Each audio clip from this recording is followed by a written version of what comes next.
할렐루야. 사랑하는 대강의 가족 여러분, 오늘 하루도 하나님의 말씀과 동행하는 삶이 되길 소망합니다. 오늘 함께 나눌 하나님의 말씀은 고린도후서 12장 19절에서 21절 말씀입니다. 너희는 이때까지 우리가 자기 변명을 하는 줄로 생각하는구나. 우리는 그리스도 안에서 하나님 앞에 말하노라. 사랑하는 자들아, 이 모든 것은 너희의 덕을 세우기 위함이니라. 내가 갈 때에 너희를 내가 원하는 것과 같이 보지 못하고 또 내가 너희에게 너희가 원하지 않는 것과 같이 보일까 두려워하여 또 다툼과 시기와 분냄과 당짓는 것과 비방과 수군거림과 거만함과 혼란이 있을까 두려워하고 또 내가 다시 갈 때에 내 하나님이 나를 너희 앞에서 낮추실까 두려워하고 또 내가 전에 죄를 지은 여러 사람의 그 행한 바 더러움과 음란함과 호색함을 회개하지 아니함 때문에 슬퍼할까 두려워하노라. 아멘. 여러분, 교회는 교회다워야 합니다. 오늘 바울은 본문에서 교회답지 못한 모습들을 열거하며 염려하고 있는데, 오늘은 이 말씀을 통해서 교회답지 못한 모습이 어떤 것인가를 생각해 보고, 그럼으로써 우리 교회를 교회다운 교회로 가꾸어 나가는데 큰 힘과 지혜를 얻고자 합니다. 교회의 교회답지 못한 모습으로는 첫째, 덕이 없는 모습입니다. 19절에서 사도 바울은 이렇게 말합니다. 너희는 이때까지 우리가 자기 변명을 하는 줄로 생각하는구나. 우리는 그리스도 안에서 하나님 앞에 말하노라. 사랑하는 자들아, 이 모든 것은 너희의 덕을 세우기 위함이니라. 바울은 자신 고린도후서를 통하여 이제까지 말한 모든 것이 자신을 변명하는 것이 아니라 고린도 교회 성도들의 덕을 세우기 위함이라고 고린도후서를 보내는 목적을 분명하게 밝히고 있습니다. 그러면서 20절에서 아주 중요한 말씀을 합니다. 내가 갈 때 너희를 내가 원하는 것과 같이 보지 못하고 또 내가 너희에게 너희가 원하지 않는 것과 같이 보일까 두려워하며 또 다툼과 시기와 분냄과 당짓는 것과 비방과 수군거림과 거만함과 혼란이 있을까 두려워하고 다툼과 시기와 분냄과 당짓는 것과 비방과 수군거림과 거만함과 혼란, 여러분 바로 이런 것들이 덕스럽지 못한 모습이라는 겁니다. 이런 모습은 교회의 모습이 아니라는 말씀입니다. 이런 모습을 보게 될까 두렵다라는 바울의 말입니다. 사실 교회가 이 지경까지 간다면 은혜를 받고자 모이는 교회가 아니라 싸우자고 모이는 교회입니다.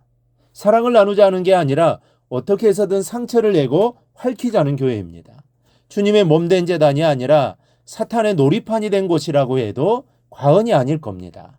교회에서는 하나님이 살판 나셔야 하는데 사단이 살판 난다면 어떻게 되겠습니까? 교회는 성도 서로가 서로를 인정하며 모여야 합니다.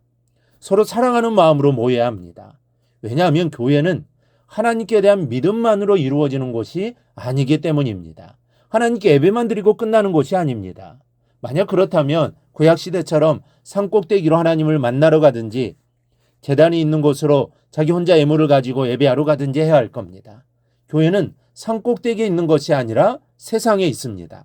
사람 사는 곳에 있습니다. 혼자가 아니라 믿음의 형제들이 함께 모이는 곳입니다. 그런데 서로를 신뢰하지 못하고 다투고 시기하고 분내고 당짓고 중상모략을 일삼고 남의 허물이나 들추어내며 수근수근하고 나만 잘났다고 교만하여 어지럽기만 한다면 여러분 그건 교회가 아닙니다. 하나님의 교회는 이런 모습이 없는 덕이 넘치는 교회가 되어야 할 줄 믿습니다. 서로가 서로를 이해해주고 사랑해주고 섬기는 교회가 되어야 합니다. 그리고 그런 교회를 통해 하나님의 뜻을 이룰 수 있습니다. 둘째는 죄를 회개하지 않는 모습입니다.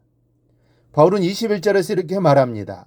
또 내가 다시 갈 때에 내 하나님이 나를 너희 앞에서 낮추실까 두려워하고 또 내가 전에 죄를 지은 여러 사람의 그 행한 바 더러움과 음란함과 호색함을 회개하지 아니함 때문에 슬퍼할까 두려워하노라.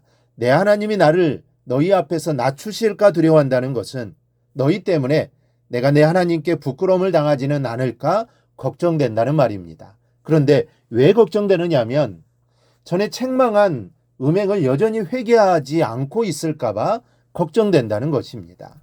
회개는 참된 교회의 모습이요 교회의 눈물입니다.